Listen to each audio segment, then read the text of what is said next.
State bank کی جانب سے اچھی خبر، نیا پاکستان سرٹیفکیٹ میں نیا ریکارڈ قائم کر لیا۔ وزیر اعظم عمران خان نے ٹویٹ میں لکھا، 2 ماہ میں اکاؤنٹس اور ڈپازٹ قیمت میں $1 بلین کی سرمایہ کاری کی گئی۔ روشن ڈیجیٹل اکاؤنٹ جمعے کو 1.5 بلین کو عبور کر گیا۔ حکومت نے پیٹرولیم مصنوعات پر سیلز ٹیکس کی شرح میں کمی کر دی۔ مٹی کے تیل پر سیلز ٹیکس 9.15% سے کم کر کے 6.7%، لائٹ ڈیزل پر 2.74% سے کم کر کے 0.2% مقرر۔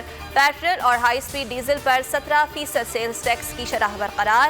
FBR نے نوٹیفیکیشن جاری کر دیا۔ ملک میں کورونا کے وار گھٹنے لگے، وبا سے 23 مریض دم توڑ گئے، اموات کی تعداد 22,211 ہو گئی۔ NCOC کے مطابق 24 گھنٹے کے دوران کورونا کے 901 مثبت کیس رپورٹ ہوئے۔ کیسز کی شرح 2.02% رہی۔ حکومت کا ایئر ٹریولز پالیسی پر نظر ثانی کا فیصلہ، برطانیہ، یورپ، کینیڈا، چین اور ملائیشیا کے لیے فلائٹس میں 40% اضافہ کیا جائے گا۔ پاکستان آنے والے مسافروں کے لیے کورونا ٹیسٹ کرانا لازم ہوگا۔ کورونا نیگیٹو مسافروں کے لیے ہوم کوارنٹین کی شرط ختم۔ نظر ثانی شدہ ایئر ٹریولز پالیسی 1 جولائی سے نافذ العمل ہوگی۔ پاکستان خطے میں فروغ امن کے لیے پرعزم ہے، پوری قوم دہشت گردی اور انتہا پسندی کے خلاف متحد ہے، دنیا پاکستان کی کوششوں کو تسلیم کرے۔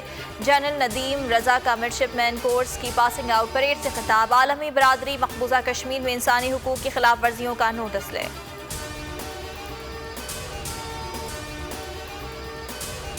مقبوضہ کشمیر کا جموں ایئرپورٹ کا ہائی سیکیورٹی ٹیکنیکل ایریا دھماکوں سے لرز اٹھا، دھماکے سے عمارت کی چھت تباہ ہو گئی، کوئی جانی نقصان نہیں ہوا۔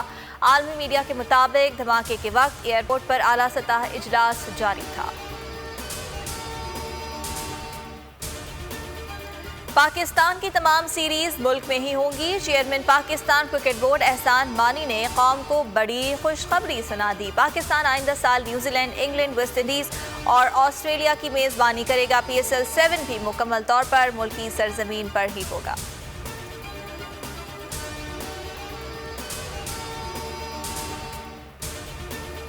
اور گھن گھور گھٹاؤں نے گرمی کی چھٹی کر دی، سکھر، لاڑکانہ، سیالکوٹ، بورے والا اور مری سمیت پنجاب کے مختلف علاقوں میں بارش، موسم خوشگوار ہو گیا۔ خیبر پختونخوا، گلگت بلتستان اور کشمیر میں برسات سے مناظر حسین، کراچی میں سرمئی بادلوں کے ڈیرے۔